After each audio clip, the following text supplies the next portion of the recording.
Bermula dengan rasa kurang yakin untuk bercakap di hadapan orang ramai, Muhammad Anik Hafiz Iswandi tidak menyangka penyertaannya dalam program Next Gen Reporter 2026 mampu mengubah persepsinya terhadap dunia kewartawanan. Pelajar Sekolah Menengah Kebangsaan SMK Pedas itu antara 30 peserta yang menyertai program anjuran MyBerita di sekolah berkenaan pada Rabu yang memberi pendedahan secara langsung mengenai dunia kewartawanan dan penerbitan berita. Menurut Muhammad Anik, pada awalnya dia kurang berminat untuk menyertai program berkenaan kerana tidak mempunyai keyakinan untuk berkomunikasi di hadapan halayak. Program Next Gen Reporter 2026 dirangka dengan pendekatan pembelajaran secara praktikal bagi membolehkan peserta bukan sahaja memahami teori kewartawanan, malah merasai sendiri proses menghasilkan sesuatu laporan berita. Perkongsian sepanjang program disampaikan pengarang berita MyBerita, Adam Hafiz Ahmad, yang memberi pendedahan kepada peserta mengenai asas kewartawanan, etika seorang wartawan, teknik komunikasi dan penyampaian berita serta proses penghasilan kandungan media. Saya rasa amat berbanggalah dengan murid-murid dan terima kasih juga diucapkan kepada MyBerita di mana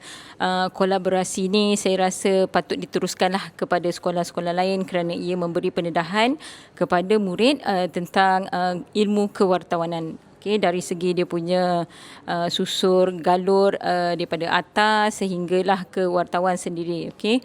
Tugas-tugas mereka sebagai wartawan diagihkan dengan penuh sistematik lah, di mana dalam satu sistem tu ada pengarahnya, ada wartawannya, ada respondennya dan lain-lain lagi lah. Murid sangat gembira, sangat happy dan mereka sangat-sangat excited dalam melaksanakan tugasan. Ini adalah kali pertamanya mereka didedahkan kepada ilmu kewartawanan.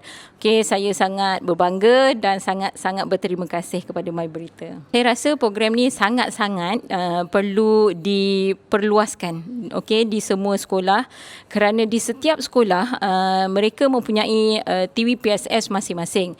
Cumanya sama ada dia berjalan ataupun tidak bergantung kepada guru yang memantau dan guru yang mengorganisasi TV PSS tersebut. Perasaan saya sebelum program ini, saya mula-mulanya sebenarnya tak nak sebab saya tak minat dalam bidang wartawan ni kerana saya bukan orang yang berani bercakap dengan halayak ramai.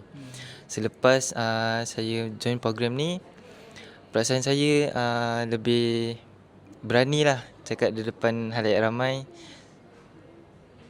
kerana fasilitator yang baik dapat mengajarkan saya cara untuk dapatkan confident untuk bercakap di depan halayak ramai.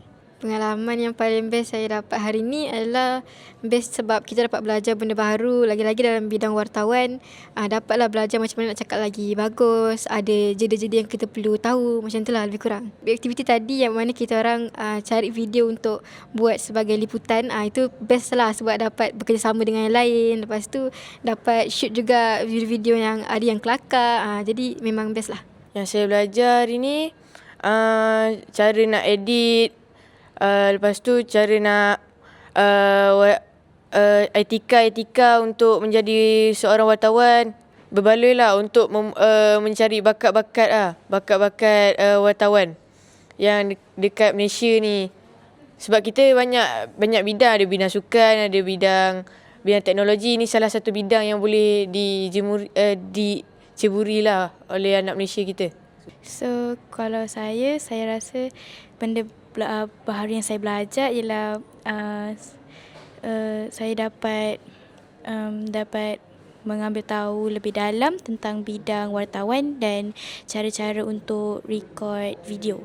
So selepas ni kalau saya ada buat kesilapan, saya akan belajar dari kesilapan tu sebab saya dah belajar dari program ni. Satu lagi, dari program ni saya dapat pengajaran walaupun banyak pressure, kita kena hadap juga untuk sesuatu benda tu.